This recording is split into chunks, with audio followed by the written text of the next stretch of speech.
লন্ডনের বুকে কি নতুন কোনো সংঘর্ষের আগুন জ্বলছে? হোয়াইট চ্যাপেল কি এখন ইসলাম বিদ্বেষী রাজনীতি আর মুসলিম জনগোষ্ঠীর প্রতিরোধের যুদ্ধক্ষেত্র? লন্ডনের টাওয়ার হ্যামলেটস, যেখানে মুসলিম জনগোষ্ঠীর সংখ্যা যুক্তরাজ্যের মধ্যে সবচেয়ে বেশি, এই এলাকাতেই কঠোর ডানপন্থী রাজনৈতিক দল ইউকেআইপি ঘোষণা দেয় হোয়াইট চ্যাপেল ইসলামপন্থীদের হাত থেকে উদ্ধার করতে হবে।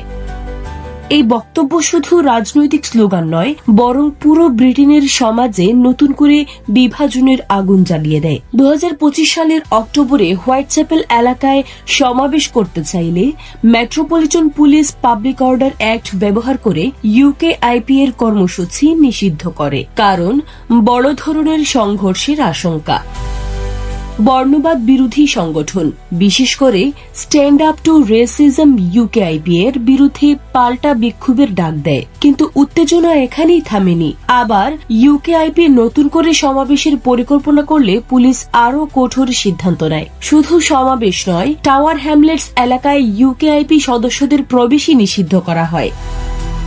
ইউকেআইপি দাবি করছে এটি মত প্রকাশের স্বাধীনতার উপর সরাসরি আঘাত। তারা তুলনা করছে 1936 সালের ঐতিহাসিক সংঘর্ষ ব্যাটেল অফ ক্যাবেল স্ট্রিটের সঙ্গে। তাদের বক্তব্য, রাষ্ট্র এখন রাজনৈতিক মত প্রকাশের পথ বন্ধ করে দিচ্ছে। অন্যদিকে টাওয়ার হ্যামলেটসের মেয়র লুৎফুর রহমান এবং বর্ণবাদ বিরোধী সংগঠনগুলো বলছে ঘৃণা, বিদ্বেষ আর মুসলিম বিদ্বেষী রাজনীতির কোনো জায়গা নেই। তারা শান্তিপূর্ণ প্রতিবাদের মাধ্যমে কঠোর ডানপন্থীদের ঠেকানোর ঘোষণা দেয়।